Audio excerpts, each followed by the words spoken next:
رمضان كريم كريم كريم شهر عظيم عظيم.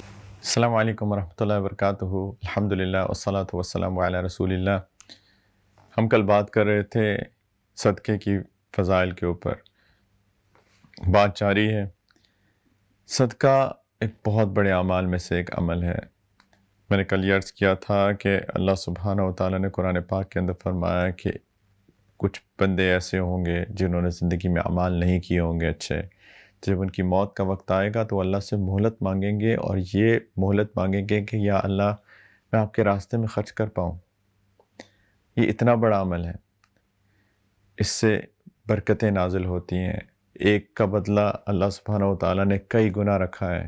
آپ ایک خرچ کریں کم از کم 10 گنا ملتا ہے، یا 70 گنا، یا 700 گنا.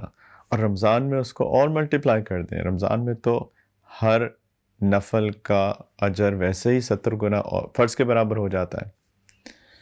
تو 70 گنا، 700 گنا، اس سے بھی زیادہ، اور اس میں بھی آپ ملٹیپلائی کر لیں کہ جیسے کہ آپ فرض کوئی ادا کر رہے ہیں. تو اتنا اجر ہے رمضان میں خرچ کرنے کا. اور جب خرچ کیا جائے تو اگر اللہ نے آپ کو دیا ہے، کچھ لوگ صاحب استطاعت ہوتے ہیں، کچھ لوگوں کو لگا بندہ ملتا ہے. یہ تو اللہ کی تقسیم ہے. اللہ جس کو چاہیں جیسے چاہے دیں. اس کے اندر بہت حکمتیں ہوتی ہیں. لیکن اگر اللہ تعالیٰ نے آپ کو دیا ہے تو پھر زیادہ سوچا نہ کریں. اپنے دل کو چھوٹا مت کریں. سیدہ اسماء رضی اللہ تعالیٰ عنہ، اسماء بنت ابی بکر، سیدنا ابو بکر صدیق رضی اللہ تعالیٰ عنہ کی صاحبزادی، ان کو نبی کریم علیہ السلام نے ایک دفعہ فرمایا کہ اسماء انفقی ولا تحسی، کہ خرچ کرو اسماء اور گنا مت کرو زیادہ. فَيُحْصِيَ اللَّهُ عَلَيْكِ، کہ اگر تم گننا شروع کر دو گی تو اللہ تعالیٰ بھی پھر تمہیں گن گن کے دیں گے.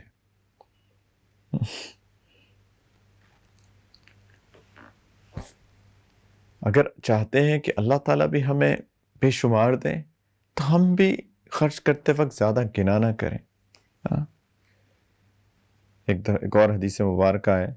یہ دونوں احادیث صحیح البخاری میں بھی ہیں، صحیح مسلم میں بھی ہیں. نبی کریم علیہ السلام نے فرمایا کہ اللہ تعالیٰ نے فرمایا، یہ حدیث قدسی ہے، کہ اللہ تعالیٰ فرماتے ہیں کہ یا ابن آدم انفق یا ابن آدم، کہ اے آدم کی اولاد خرچ کرو. انفق علیکا، تم پر خرچ کیا جائے گا. اللہ تعالیٰ اس بندے کے لیے خزانے کھول دیتے ہیں جو خرچ کرتا ہے. اس کے کچھ آداب ہیں. انشاءاللہ تعالیٰ آداب کے بارے میں میں کل بات کروں گا انشاءاللہ. لیکن کچھ فضائل بتانا چاہتا ہوں آج اللہ کے راستے میں خرچ کرنے کے.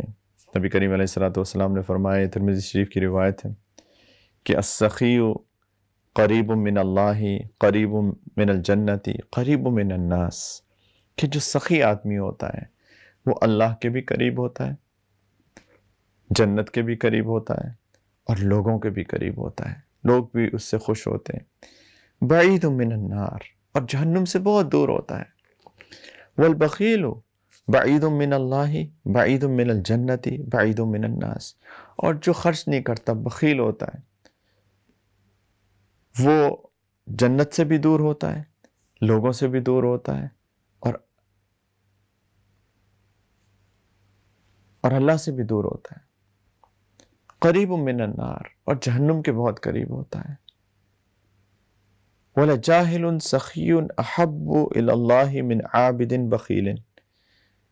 نبی کریم صلی اللہ علیہ وسلم نے فرمایا کہ اگر کوئی سخی ہو لیکن علم اس کے پاس بہت نہ ہو شریعت کا، کوئی مولانا نہ ہو، کوئی بہت بڑا عالم نہ ہو، لیکن سخی ہو، لیکن ایک دوسرا آدمی ہے جس کے پاس علم بھی ہے اور علم کی بیس پہ عبادت بھی کرتا ہے، اللہ کی بہت عابد ہے، لیکن وہ بخیل ہے.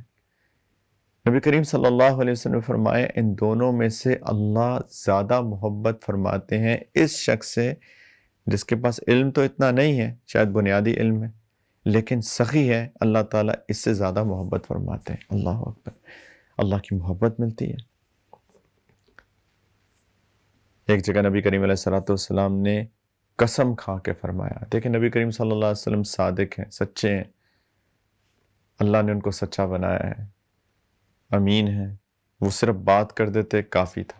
قسم کھا کے فرماتے ہیں کہ ما نقدت صدقۃ من مال، کہ صدقہ مال کو کم نہیں کرتا۔ اللہ کے راستے میں خرچ کرنا مال کو کم نہیں کرتا۔ میں میتھس کروں، کیلکولیشن کروں تو لگتا ہے کہ 4 میں سے 3 دے دیے، 1 رہ گیا۔ نبی کریم صلی اللہ علیہ وسلم فرما رہے ہیں کم نہیں کرتا۔ اور اسی حدیث مبارکہ میں فرمایا وما زاد اللہ عبدا بعفو الا عزا، کہ اللہ تعالی بندے کی عزت کو بڑھاتے ہیں اگر وہ لوگوں کو معاف کر دیں۔ وما تواضع احد للہ الا رفعہ اللہ، اور تیسری بات فرمائی کہ جو اللہ کے لیے تواضع اختیار کرتا ہے، عاجزی، اللہ تعالیٰ اس کو اونچا کر دیتے ہیں۔ اور بھی بہت سارے فضائل ہیں۔ ایک حدیث مبارکہ میں آتا ہے کہ ان صدقۃ لتطفئ غضب الرب وتدفع میتۃ السوء، کہ اللہ کے راستے میں خرچ کرنا اللہ کے غصے کو ٹھنڈا کر دیتا ہے اور بری موت کو دور کر دیتا ہے۔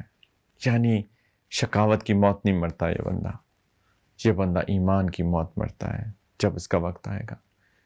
بہت فضائل ہیں، میں نے کچھ منتخب احادیث آپ کے سامنے پیش کی، تو مقصد یہ ہے کہ ترغیب دوں کہ اللہ کے راستے میں خرچ کریں، اگر استطاعت اللہ نے دی ہے تو زیادہ خرچ کریں، اور انشاءاللہ امید رکھیں کہ دنیا میں بھی اور آخرت میں بھی انشاءاللہ اللہ تعالیٰ بہت زیادہ عطا فرمائیں گے۔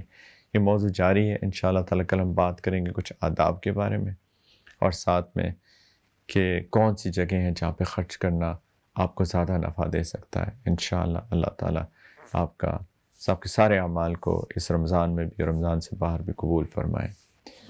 کریم کریم کریم شہر عظیم عظیم۔ کچھ لوگ پوچھتے ہیں کہ کان میں، ناک میں اور آنکھوں میں دوائی ڈالنا روزے میں جائز ہے کہ نہیں ہے۔ دیکھیں، آنکھوں میں دوائی ڈالنے سے تو بالاجماع کچھ نہیں ہوتا، اس سے روزہ نہیں ٹوٹتا۔ اگر آپ فقہ کی پرانی کتابیں دیکھیں تو اس میں لکھا ہوا ہے کہ کان کے اندر دوائی ڈال دینے سے روزہ ٹوٹ جاتا ہے، لیکن اس کے اوپر فقہا کی تحقیق ہے، اور اس کے اوپر تحقیق کرنے کے بعد انہوں نے یہ فتویٰ دیا ہے کہ چونکہ کان اور حلق کے درمیان میمبرین ہوتی ہے اور کان میں ڈالی ہوئی دوائی جو ہے وہ حلق تک نہیں پہنچتی ہے، تو کان میں دوائی ڈالنے سے بھی روزہ نہیں ٹوٹتا ہے۔ لیکن اگر بہت ارجنسی نہ ہو، ایمرجنسی نہ ہو، تو دونوں پہ عمل کرنے کی کوشش کریں کہ افطار کے بعد کان میں دوائی ڈال لیں، لیکن اگر بہت مجبوری ہو جائے اور کان میں دوائی ڈال لیں تو اس سے روزہ نہیں ٹوٹے گا، انشاءاللہ اس کی فکر نہ کریں۔ ناک میں دوائی ڈالنے سے آف کورس روزہ ٹوٹ جائے گا، کیونکہ ناک تو ڈائریکٹلی حلق سے جڑا ہوا ہے، تو حلق سے جو چیز نیچے اتر جاتی ہے اس سے روزہ ٹوٹ جاتا ہے۔ تو امید ہے کہ یہ مسئلہ سب کو سمجھ میں آ گیا ہوگا۔ اللہ تعالی ہم کو صحیح دین پر چلنے کی توفیق عطا فرمائے۔ وآخر دعوانا ان الحمدللہ رب العالمین، والسلام علیکم ورحمۃ اللہ وبرکاتہ۔ رمضان کریم کریم کریم شہر عظیم عظیم۔